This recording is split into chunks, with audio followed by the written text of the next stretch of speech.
teólogos, ateos, etcétera, etcétera, siempre me he enfrentado cuando atacan la Biblia, preguntarles si ya la leyeron.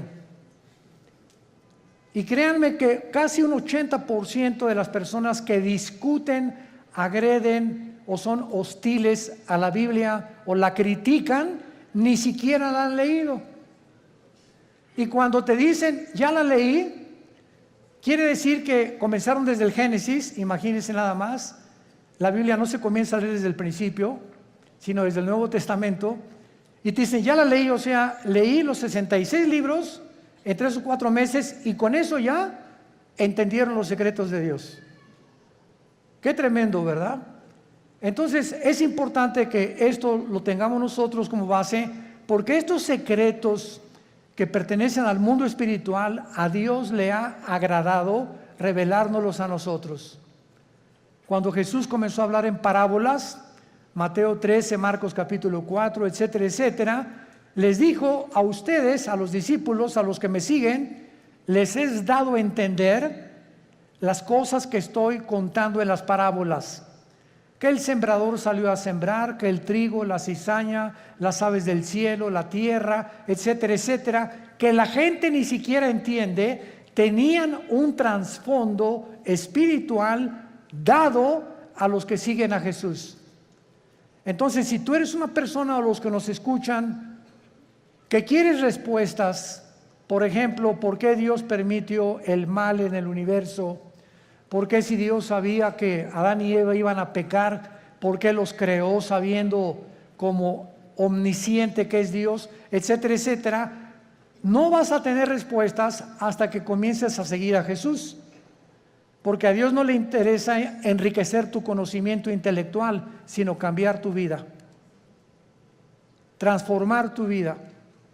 Entonces les dijo a los discípulos, ustedes que ya me siguen, a ustedes les voy a dar a revelar y a que entiendan, les voy a abrir el entendimiento para que comprendan las cosas que la gente común y corriente, por muy inteligente que sea, no las puede entender.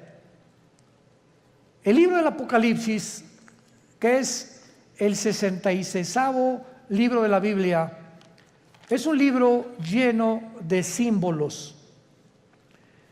Y todos estos símbolos que aparecen en el Apocalipsis aparecen en el Antiguo Testamento. Casi la mitad de las citas del Apocalipsis vienen del Antiguo Testamento. Entonces, si yo quiero entender en el Apocalipsis qué significa Babilonia, o los 10 cuernos, o las 7 cabezas, o quién es la bestia, necesito tener un conocimiento anticipado del libro de Daniel, del libro del Génesis y del libro de Ezequiel, principalmente para yo poder interpretar o enseñar el Apocalipsis. Entonces, vamos a abordar en esta mañana, en esta serie que me ha parecido de veras maravillosa, y yo mismo estoy asombrado cada vez que descubro más y más misterios en la Biblia, el misterio de Babilonia. En la Biblia hay 2 palabras, 2 ciudades que se mencionan más que cualquier otra nación de toda la historia. Y la primera es Jerusalén. Es la que más se menciona desde el Génesis hasta el Apocalipsis. Y la segunda es Babilonia. Cuando la Biblia termina en el Apocalipsis mencionando a Babilonia, a una ramera que vamos a ver ahorita, por eso se le llama un misterio, porque es la madre de las rameras y de las abominaciones de la tierra, tenemos que entender que en el Antiguo Testamento fue en la tierra de Babilonia donde comenzó la brujería, la astrología, el ocultismo, las ciencias ocultas y todo aquello que pertenece a la dimensión satánica tuvo su origen en Babilonia. Ahora bien, la palabra Babilonia y Babel son intercambiables, pero encontramos nosotros en Génesis capítulo 10 que la primera ciudad que Nimrod se le menciona en Génesis 10, del 8 al 10, como un cazador delante de Jehová. Pero esa palabra delante de Jehová significa en contra de Dios en el original hebreo. Y él fue el primer hombre que levantó Babilonia, que después acabaron levantando una torre, Génesis 11, la torre de Babel, donde Dios tuvo que confundir las lenguas, porque si ellos continuaban con ese sueño, con ese anhelo de llegar al cielo y de tener comunicación con los astros, etcétera, etcétera, ellos iban a acabar completamente destruidos por Dios. Entonces, la gran variedad de lenguajes que hay en el mundo es una manifestación de la misericordia de Dios, porque de otra manera nos acabaríamos todos, pero en 3 días. Entonces, gracias a que unos hablan francés, otros español, otros italiano, etcétera, etcétera, el mundo ha durado casi 6,000 años. Muy bien, ahora Babilonia, aparte en el Antiguo Testamento, aparece con otros nombres geográficamente. Uno de ellos es la tierra de los caldeos. La tierra de los caldeos. Y esta palabra, la tierra de los caldeos, esta frase significa la gente que vivía en Caldea, y Caldea era Babilonia. Entonces, cuando tú oyes la tierra de los caldeos, es la zona geográfica donde la humanidad se comenzó a levantar en contra de Dios. Y actualmente, geográficamente, se encuentra en la nación de Irak. Ahí lo que es ahorita Irak y Siria. Porque en el Antiguo Testamento, Irak y Siria era la tierra de la Mesopotamia y no había una división. Estas dos naciones no están divididas todavía, y toda esa área geográfica es precisamente donde comenzó la humanidad, de acuerdo a la Biblia.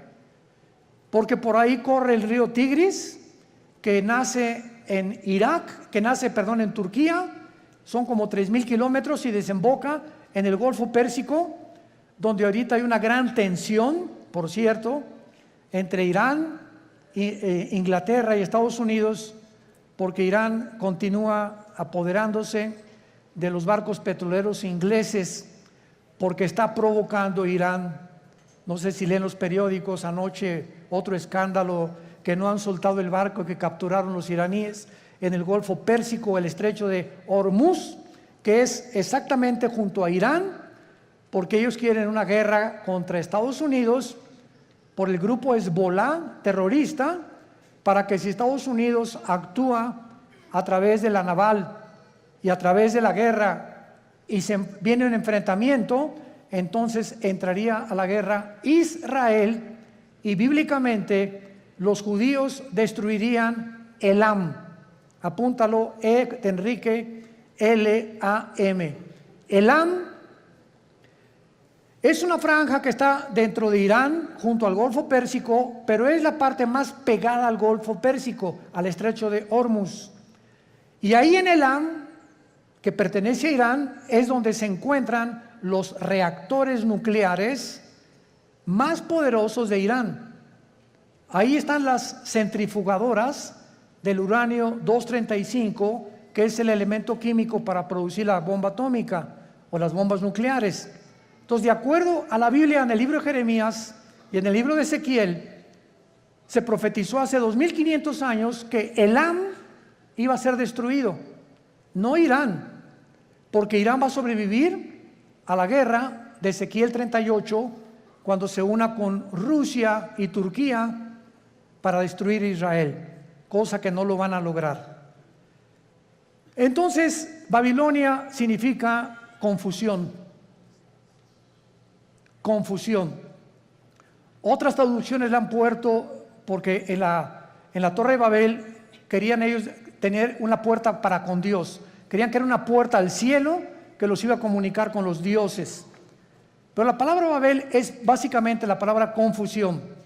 Entonces vemos que nosotros, que desde el principio de la humanidad hasta el final de la humanidad, los seres humanos vivirán confundidos sin Dios. Esto es lo interesante de por qué aparece otra vez la palabra confusión al terminar el Apocalipsis, relacionado con las religiones. Porque aquí vamos a encontrar a una mujer, y las mujeres en la Biblia siempre han representado dos cosas espiritualmente nada más.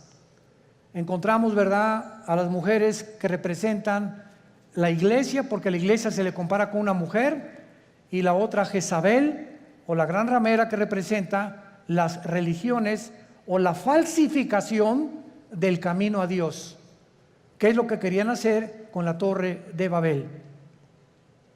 Y antes de entrar al capítulo 17 de Apocalipsis, quiero que vean otra cosa en el capítulo 9 de Apocalipsis. Rápidamente regresen al capítulo 9 y vean ustedes algo tremendo. Vemos nosotros en la sexta trompeta, Apocalipsis 9, versículo 13 en adelante, de qué manera se describe en la sexta trompeta uno de los ríos que atraviesan Babilonia. El sexto ángel tocó la trompeta y oí una voz de entre los cuatro cuernos del altar de oro que estaba delante de Dios, diciendo al sexto ángel que tenía la trompeta: desata los cuatro ángeles que están atados junto al gran río Bravo. ¿Eso dice? No, ¿verdad? Junto al Nilo. Tampoco. Qué interesante que hay cuatro principados satánicos ahorita atados junto al río Éufrates, que es el río que atraviesa Irak y Siria, y que desemboca en el Golfo Pérsico, donde hay una gran posibilidad que estalle una próxima guerra. En otras palabras, de acuerdo a la Biblia, el área geográfica más endemoniada que hay, más satánica, más que el Teposteco y más que cualquier otro lugar donde hay brujería a la mexicana, es Irak e Irán. Ahí están cuatro principados atados, y dice la Biblia, y fueron desatados, versículo 15, los cuatro ángeles que estaban preparados para la hora, el día, el mes y el año, a fin de matar a la tercera parte de los ángeles.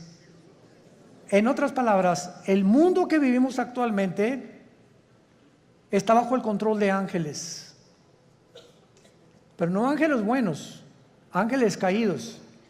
Y la Biblia nos corre las cortinas y nos muestra que en esta época que estamos viviendo, que ya se va a acabar, vamos a entrar a donde ya los ángeles caídos serán completamente derrotados, y entrará Cristo con la iglesia a gobernar el mundo por 1000 años, después la Nueva Jerusalén, después la eternidad. Pero dice Hebreos capítulo 2, Dios no sujetó el mundo venidero a los ángeles. O sea, el mundo que viene después del de nosotros, ya los ángeles no van a tener parte, ahorita sí la tienen. Y esto lo explica el capítulo 10 de Daniel, el capítulo 7 de Daniel, el capítulo 2 de Daniel, Ezequiel capítulo 28, Isaías capítulo 14, etcétera, etcétera, donde cada nación, Grecia, Egipto, los medos, los persas, los romanos, los babilonios, todos tenían ángeles que les decían a los gobernantes lo que tenían que hacer. Y eso el mundo pues no lo sabe, ¿verdad? Por eso se nos manda a orar por nuestro gobierno, porque hay ángeles que están influenciando tremendamente los asuntos del mundo terrenal donde tú y yo vivimos. Muy bien, vayamos pues a Apocalipsis 17 y veamos este conflicto y este misterio que vamos a resolver, que es el primero de Babilonia. Vino entonces uno de los 7 ángeles que tenían las 7 copas y habló conmigo diciéndome: ven acá, Te mostraré la sentencia contra la gran ramera, la que está sentada sobre muchas aguas. Brínquense al versículo 18. ¿Quién es la ramera? Y la mujer que has visto es una ciudad. ¿Ven cómo la Biblia se interpreta a sí misma? No es de interpretación privada la Biblia. La misma Biblia se interpreta a sí misma. Y la mujer que has visto es la gran ciudad que reina sobre los dioses de la tierra. O sea, antes de seguir abordando, la Biblia profetiza en este capítulo que vendrá una ciudad que se va a levantar en el mundo religiosa. Y que esta ciudad religiosa está mezclada con la política. Y que al mismo tiempo esta ciudad va a gobernar la política durante 3 años y medio, y la política que va a reiniciarse con el anticristo va a matar a la mujer, o sea, va a incendiar esta ciudad, y entonces los últimos 3 años y medio de la gran tribulación vendrá la persecución del anticristo. Entonces, los primeros 3 años de la tribulación, la persecución es religiosa, y los últimos 3 años es política. Y esto es interesantísimo, porque la unión de la religión con la política ha sido durante toda la historia. Un ejemplo, para que no se empachen. ¿Cuáles son los 2 poderes que mataron a Cristo? Los 2 espíritus que mataron a Cristo. El espíritu religioso. No fue el espíritu comunista, ni socialista, ni el espíritu ateo, fue el espíritu religioso y el espíritu político. Cuando salió Pilato ante el pueblo, le gritaron los líderes religiosos: crucifícale. El poder religioso, representado por los fariseos, influyó en el poder político de Pilato. Él representaba como procurador, y Pilato se lavó las manos y dijo: es que yo no encuentro ningún mal en este hombre. Y entonces ellos comenzaron a gritarle: crucifícale, crucifícale y entréganos a Barrabás, porque la costumbre era que cada Pascua se soltara a un preso político. Entonces vemos nosotros cómo el poder político cede a la presión del poder religioso, y entre los 2 se encargan de matar al Mesías del mundo. Y desde entonces, antes y por toda la historia, vemos todos los emperadores con brujos. Siempre los emperadores y los presidentes y los gobernadores siempre han tenido personas del mundo del ocultismo. Dichosos los que se han salvado y han tenido cristianos de consejeros, pero siempre han estado consultando a los brujos, a los astrólogos, a los ocultistas.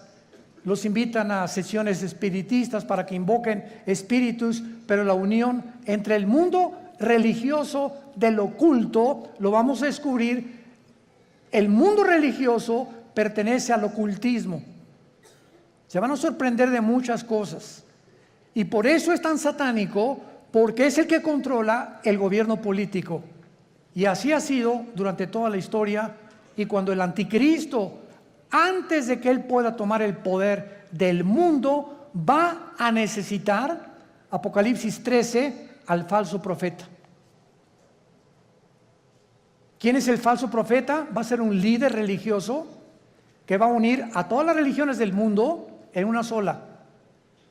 Y cuando ya el anticristo vea que ellos le pavimentaron el camino para que su gobierno político pudiera emerger, entonces el anticristo quema a esta ciudad donde se van a concentrar las religiones del mundo, y él se proclama, segunda de Tesalonicenses 2, 3 y 4, el único Dios, donde el mundo lo adora como adoraron a los césares romanos como dioses.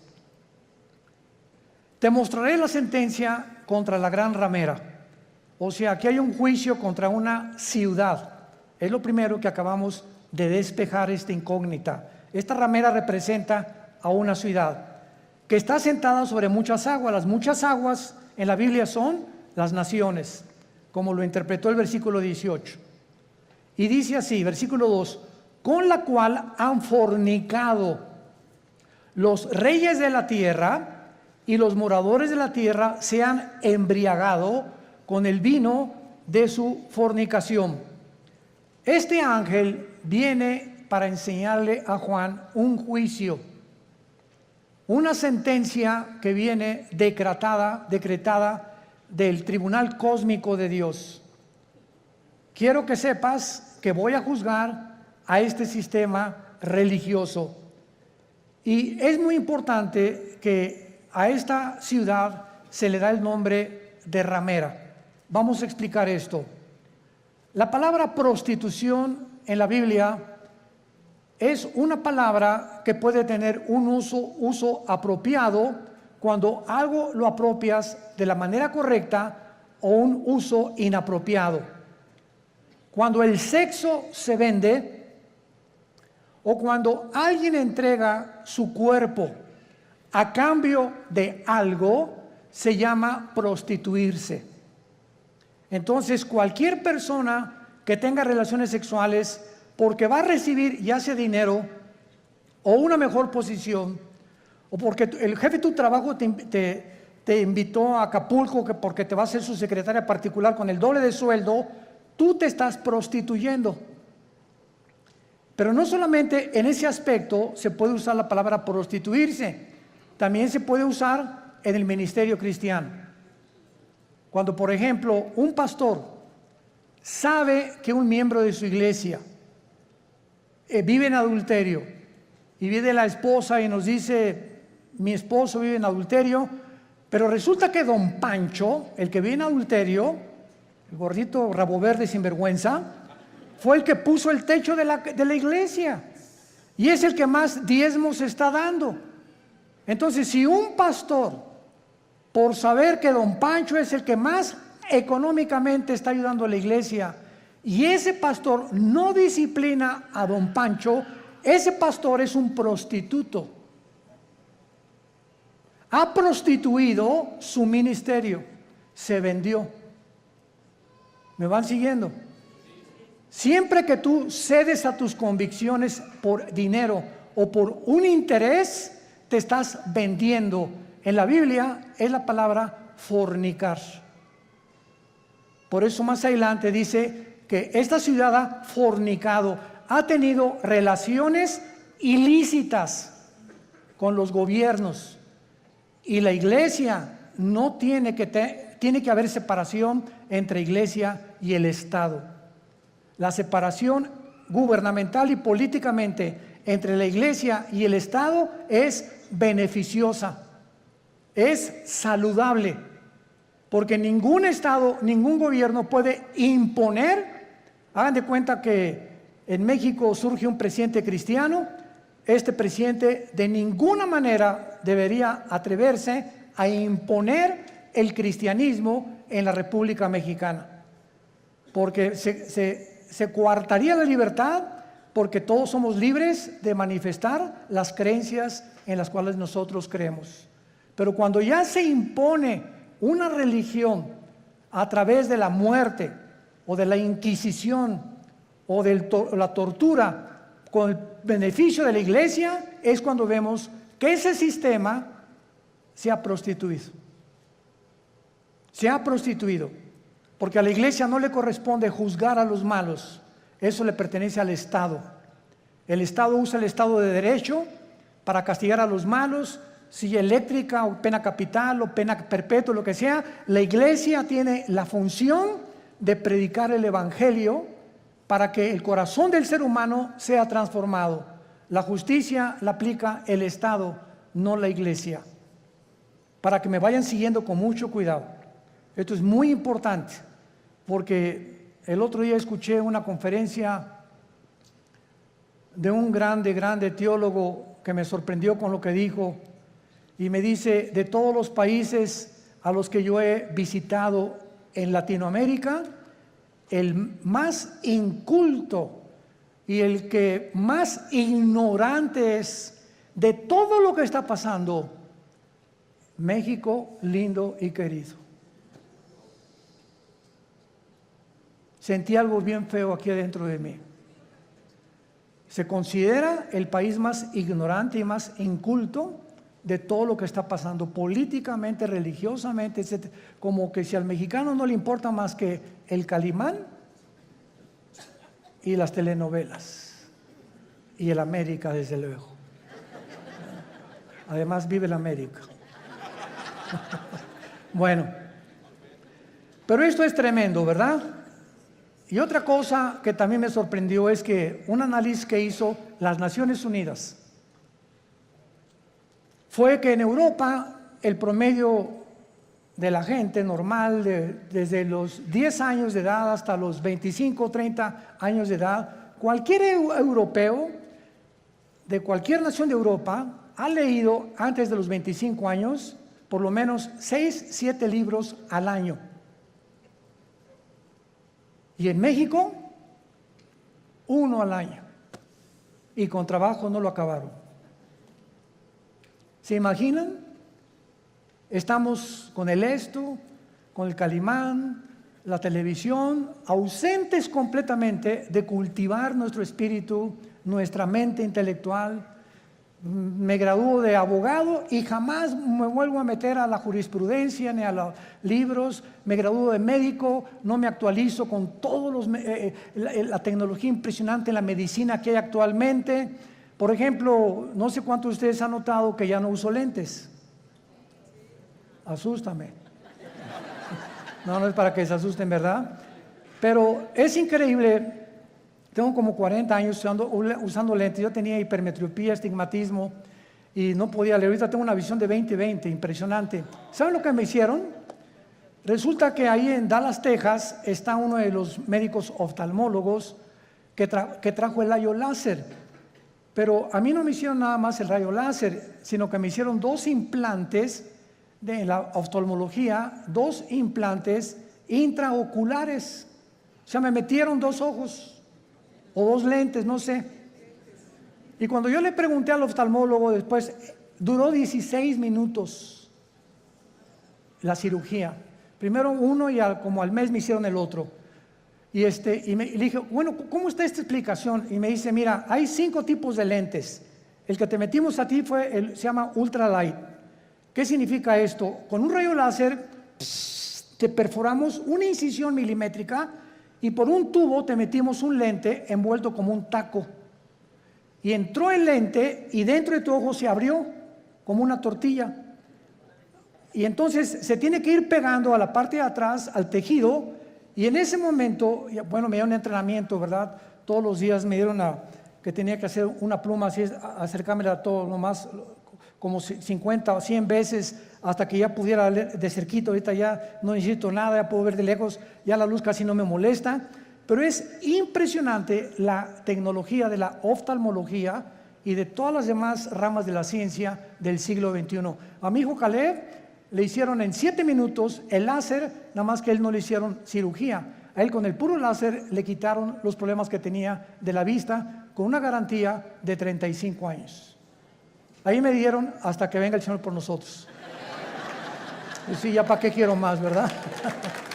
Bueno, pero este es el mundo que estamos viviendo, ¿no? Entonces, están pasando muchas cosas en el mundo y tenemos que estar actualizados, tenemos que estar leyendo revistas, actualizándonos, ¿verdad? Las noticias para saber y enterarnos cómo está la cosa, y tenemos que tener hambre, pero más que nada, hambre de la Biblia. Muy bien. Entonces, la prostitución en este pasaje, la ramera, representa, si lo quieres apuntar, la prostitución de la religión. Cuando la religión se vende, cuando la religión ofrece, dame dinero y tu hijo va a ser sanado, dame dinero y la maldición se irá de tu casa, o manda dinero y vas a recibir a cambio algo. Esta religión está negociando la salud y se está prostituyendo. Porque la Biblia dice que Dios ama al dador alegre, no por necesidad, ni por coerción, ni por amenaza, ni porque si no mandas, la maldición de Tutankamón caerá sobre tu casa. Ahí es cuando vemos la prostitución de la religión. Hace poco acaban de capturar a un hombre, ¿verdad?, en Estados Unidos, líder de una secta que se llamó La Luz del Mundo en México, que no se imaginan ustedes, ¿verdad? No son millonarios, son multimillonarios. Y lo más asombroso es que el 70% de las gentes que van a estos millones de personas que pertenecen y el dinero que tienen son gente humilde, son gente de pobres, o sea, de la clase indígena y de casi, como decía Cantinflas, desleídos y deslustrados. No son muchos profesionistas ni mucho menos. Y estas personas, ¿verdad?, tenían comandos armados. Cuando ese hombre viajaba con guardaespaldas, con ametralladoras, etcétera, etcétera, y llegó a convencer a la gente de que él era Dios. Y cuando él entraba a la iglesia había un trono literal, donde él se sentaba con muchachas junto y muchachas por acá a los lados, y entraba y lo comenzaban a adorar como Dios. En otras palabras, él estaba vendiendo, prostituyendo la religión. Y así hay cantidad de sectas, e inclusive se puede dar en iglesias cristianas.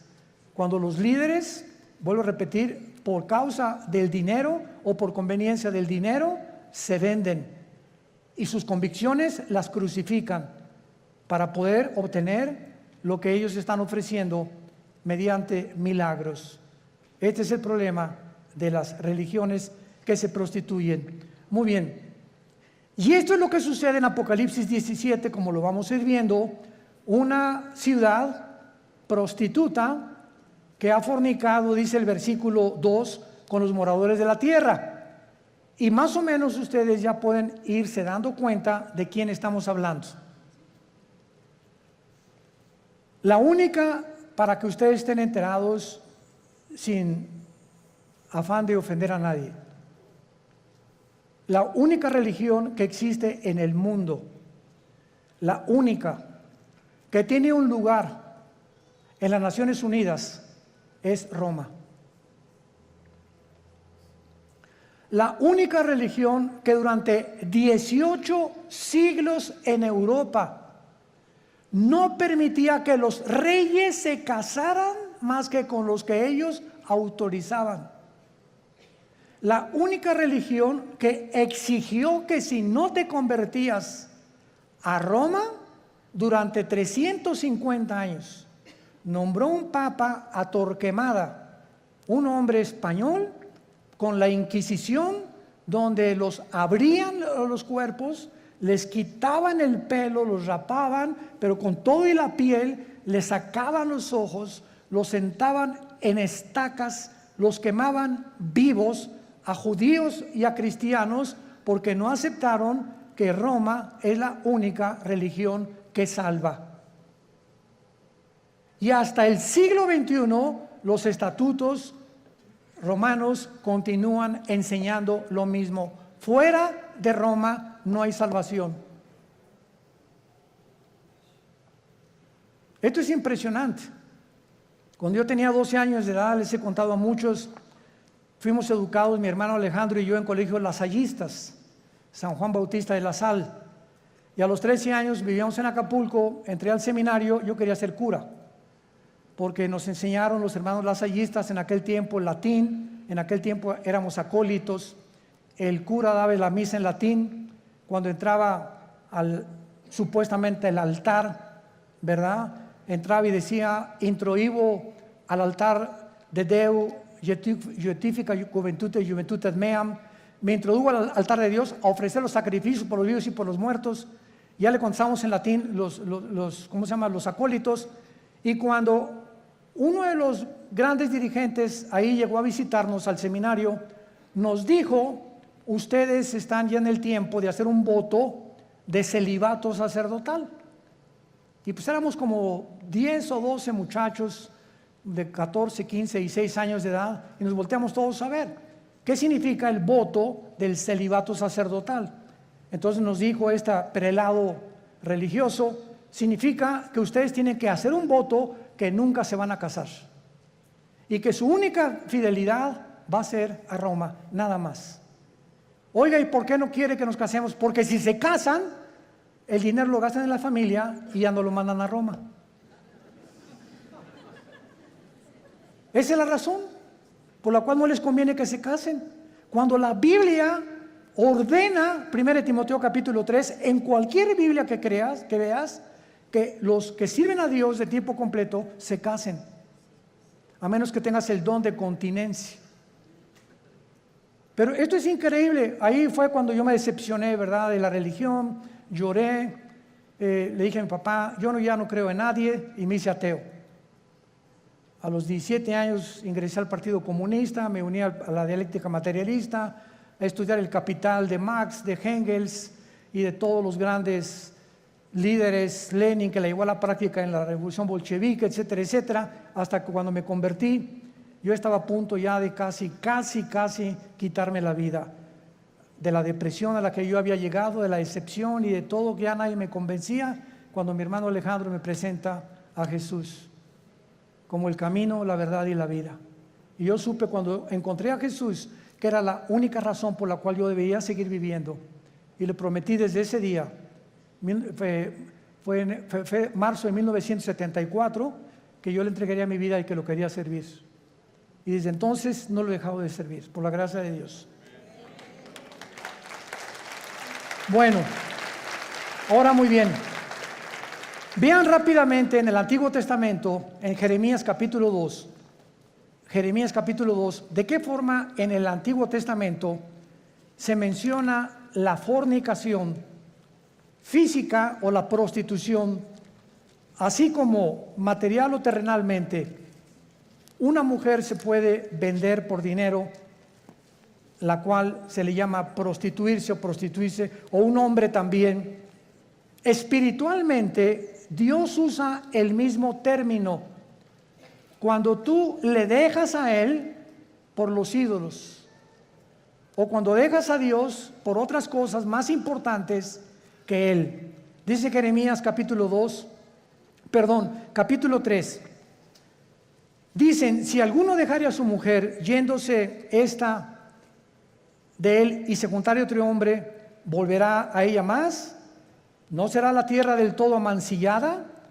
Tú pues, le está hablando Dios a Israel, has, ¿qué cosa? Fornicado con muchos amigos. Pero no se está refiriendo Dios a la fornicación física sexual. Veámoslo. Mas vuélvete a mí, dice Jehová, alza tus ojos a las alturas y ve en qué lugar no te hayas prostituido, junto a los caminos te sentabas, para ellos como árabe en el desierto, y con tus fornicaciones y con tu maldad has contaminado la tierra. Por esta causa las aguas han sido detenidas y faltó la lluvia tardía, y has tenido frente de ramera y no quisiste tener vergüenza. Dios acusa a Israel de fornicar con los ídolos, que es lo mismo cuando un hombre se va con una mujer que no es su esposa, o cuando un muchacho tiene relaciones con su novia sin casarse, está fornicando. Ella se está entregando a él o por conveniencia, o él con ella. Se están prostituyendo los dos. Y cuando tú espiritualmente dejas a Dios y abrazas cualquier otra área de la vida por olvidarte la palabra de Dios, has prostituido tu llamado. Estás fornicando. En otras palabras, en la Biblia, la idolatría se le compara con la fornicación sexual. Ahora veamos y confirmémoslo en Santiago capítulo 4, en el Nuevo Testamento, y dice así el apóstol Santiago. Santiago capítulo 4, versículo 4. Santiago 4, versículo 4. Oh almas, ¿cómo se les llama? Adúlteras, pero no porque se hayan ido con otra mujer. ¿No sabéis que la amistad del mundo es enemistad contra Dios? Cualquiera que se quiera ser amigo del mundo se constituye enemigo de Dios. ¿O pensáis que la Escritura dice en vano, el Espíritu que Él ha hecho morar en nosotros nos anhela celosamente. Vemos ya que también en el Nuevo Testamento la fornicación puede ser espiritual o puede ser de carácter sexual. Vayamos otra vez a Apocalipsis, nuestro pasaje, y ya vamos despejando muchas incógnitas que estaban ocultas ante nuestros ojos, por lo cual Dios le llama a esta ciudad, versículo 2, has fornicado con los reyes de la tierra. Roma tuvo relaciones ilícitas con los políticos. Cuando Constantino en el año 325 después de Cristo, apúntalo, fue el último emperador romano, fueron los emperadores los que le hablaron a una persona para darle el título de pontífice. Fue el primer título que se le dio a un dirigente en Roma. La palabra pontífice significa constructor de puentes en el latín. Constructor de puentes, o sea, vamos a nombrar a una persona, síganme con cuidado, que tenga relación con Dios y que nosotros a través de esa persona podamos comunicarnos con Dios. Cuando 350 años antes, la Biblia dice, porque no hay más que un solo mediador, Hechos 4:12, entre Dios y los hombres, Jesucristo. Entonces, Roma toma el lugar de Jesús y dicen que ellos a través actualmente de cualquier cura o cualquier padre te tienes que ir a confesar. Él te da una penitencia de, no sé, 30, 40 veces Marías o lo que tú quieras decir, y en ese momento tus pecados son perdonados. ¿Qué dice la Biblia? Que no tenemos ya a nadie desde Cristo en nuestros días a quien contarle nuestros pecados más que a Jesucristo, hombre. Primera de Juan 1, 8 y 9. Si confesamos nuestros pecados, Él es fiel y justo para perdonarnos y limpiarnos de toda maldad. ¿Se dan cuenta cómo cuando comenzamos a estudiar se nos comienzan a caer las vendas? Pero cuando el mexicano o el latinoamericano no quiere estudiar y no quiere leer, te puedes quedar 20, 30 años y te encierras en una cárcel de religión.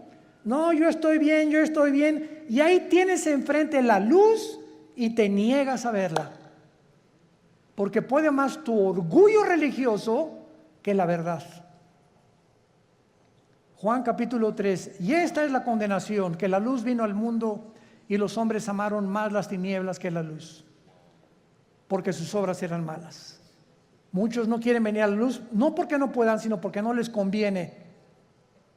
Prefieren permanecer en esa cárcel que salir de esa cárcel y servir al Dios vivo y verdadero.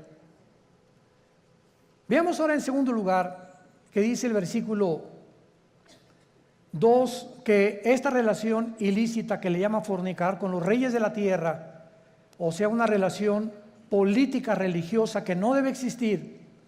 Los moradores de la tierra se han embriagado con el vino de su fornicación. La palabra embriagarse, ustedes saben, es emborracharse, pero no con tequila herradura, ni con mezcal, sino aquí también se usa en el sentido que la religión embriaga a las personas, las emborracha, les nubla el entendimiento y los convierte en ovejitas con un pastor ciego.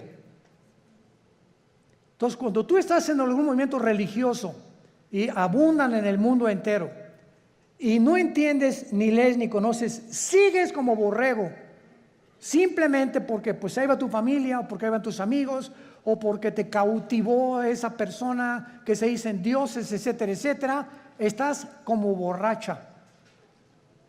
Caes en una trampa tremenda. ¿Se acuerdan de Jim Jones? 1978, que se llevó a 1,000 personas a la Guyana junto a Venezuela. ¿Se acuerdan de David Koresh, que en Waco, Texas, dijo que él era el ángel del Apocalipsis?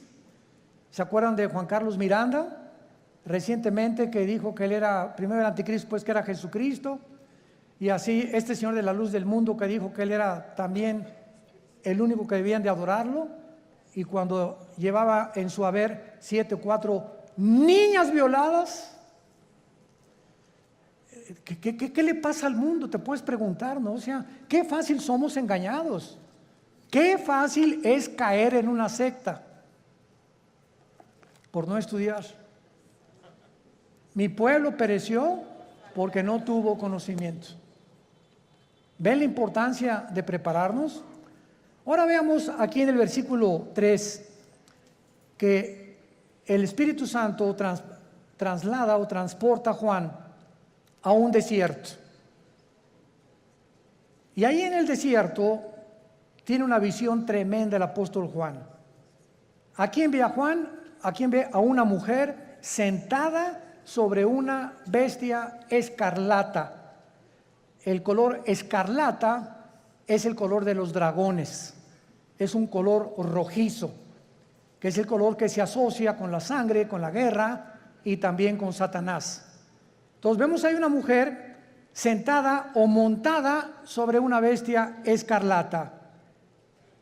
Y esta bestia tenía llena de nombres de blasfemia, que tenía 7 cabezas y 10 cuernos.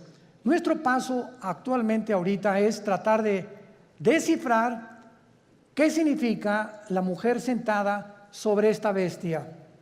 Muy bien, esta bestia en el versículo 8 nos da la interpretación. La bestia que has visto era y no es, y está para subir del abismo e ir a perdición.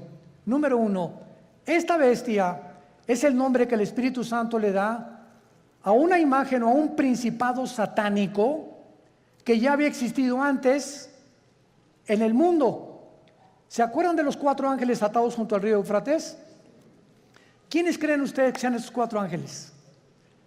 Porque si estaban atados no es porque vivían en Disneylandia, ¿verdad?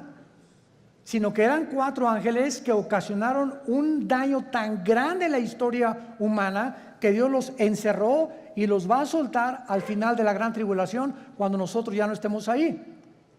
Pero en el capítulo 10 de Daniel se nos revela que cuando Dios envió un ángel a la tierra para comunicarle a Daniel el futuro de Israel con la profecía de las 70 semanas, otro principado satánico se atravesó y lo interrumpió durante casi 3 semanas, que mientras había una guerra en la dimensión espiritual, Daniel se encontraba en la tierra orando. En esas 3 semanas hubo una guerra espiritual sin que Daniel lo supiera. Y esas oraciones de Daniel hicieron que viniera el ángel y bajara Miguel, el arcángel y comandante en jefe de las huestes de los ángeles buenos de Dios, para que ese ángel fuera librado y llegara a la tierra, a Jerusalén, a Babilonia, y le entregara a Daniel el recado. Y entonces ahí el ángel le dice a Daniel: me detuvo el ángel de Persia. En otras palabras, el principado que estaba gobernando el imperio pérsico, que es el imperio de Irán, porque en 1935 se le cambió de Persia a Irán, era un principado satánico. ¿Y cuáles son los 4 imperios que Daniel menciona? Babilonia, los medos y los persas, los griegos y los romanos. Estos 4 ángeles del Apocalipsis de la 6ª trompeta son los 4 ángeles que estuvieron al frente de los más grandes imperios del pasado y que fueron imperios antisemitas. Y van a volver otra vez a resurgir. Pero aquí hay un ángel que está en el abismo. ¿Qué es el abismo? Muy bien, la Biblia nos habla de que hay prisiones en el centro de la tierra. Una es el infierno. ¿Quién está en el infierno? ¿Tu comadre? ¿Tu tía? ¿Tu tío? No sabemos, ¿verdad? El infierno es el lugar de los espíritus humanos, nada más, desde Adán hasta nuestros días, que bajan al centro de la tierra. Todos los que murieron sin Cristo o rechazaron la salvación se encuentran en el infierno. En el infierno no hay demonios. Ahora, el lugar de los demonios, cuando Cristo vino al mundo, el gadareno le dijo a Cristo, ¿verdad? O cuando los iba a sacar del endemoniado, le dijeron a Cristo, no nos mandes al abismo, déjanos meternos en los puercos, porque los demonios saben que al bajar al abismo ya no salen hasta Apocalipsis capítulo 9, que se les va a abrir la puerta y van a invadir el mundo. ¿Se imaginan? Ahorita hay maldad. Ahora imagínense con todos los demonios sueltos. Entonces en el abismo están los demonios, en el infierno los seres humanos, en el Abadón o en el Tartarus están los ángeles caídos que Dios ha guardado por ahí y que también serán soltados después. Y hay otros ángeles que están guardados y que ya nunca jamás, por toda la eternidad, van a ser soltados. Entonces la Biblia nos muestra claramente que esta bestia que estaba viendo Juan, no hay otro nombre más que bestia para darle, porque la palabra bestia en el griego significa algo cruel, rapaz, sanguinario, que no se le puede comparar a un tigre, ni a una hiena, ni a un león, ni a una águila. No hay ningún animal comparado, y por eso se le adjudicó el nombre de bestia. Y esta bestia es el anticristo. ¿Qué nos dice la Biblia? Que cuando surge el anticristo, que lo más seguro es que el diablo va a tener relaciones con una prostituta. Y de esta relación van a ser el anticristo. ¿Cuándo entra el espíritu al cuerpo humano? Cuando mi papá se juntó con mi mamá, el cromosoma Y de mi papá se juntó con el óvulo de mi mamá, doble X, se formó una célula de 46 cromosomas que le llaman el cigoto o el cigote, ¿verdad? Y después ahí es el feto y ahí se va formando ¿cómo se llama? La criatura. La pregunta es la siguiente: ¿cuándo entra el alma humana o el espíritu al cuerpo humano? Esta pregunta ha hecho que los mismos científicos estén debatiendo actualmente cuándo se aborta y cuándo no se aborta. No hay ningún médico, ningún doctor, ningún genetista, ningún ginecólogo, nadie que te pueda decir cuándo comienza la vida. Y por eso se ha dado especulaciones. No, puedes abortar a las 3 semanas, a los 2 meses, al mes, y las leyes en diferentes naciones cambian de acuerdo a la perspectiva y la opinión de tales o cuales médicos. Pero en el Salmo 139, escrito hace 3000 años, escribió Dios: mi embrión vieron tus ojos. Es en el momento de la fertilización, señores médicos que nos acompañan, es en el momento de la fertilización. Feeling right, hopping my shoes, run into the day, sparkles in the air, come and play. Laughing and dancing around we go, hearts are like fireflies aglow, singing our song under the blue sky, holding hands high, you and I. This is my happy dream, like a sweet melody, we're flying so free. This is my happy dream, forever you and me, singing it in harmony. Smiles all around, everywhere we see, jump in the puddles, joy is our key. Rainbow above, colors so bright, we shine in the day and into the night. Friends on my side, can't stop this fun, sharing our secrets till the day is done. Sunsets and starry nights we chase, living our lives in this bright place. In this wonder world we made, every moment never fades, holding tight.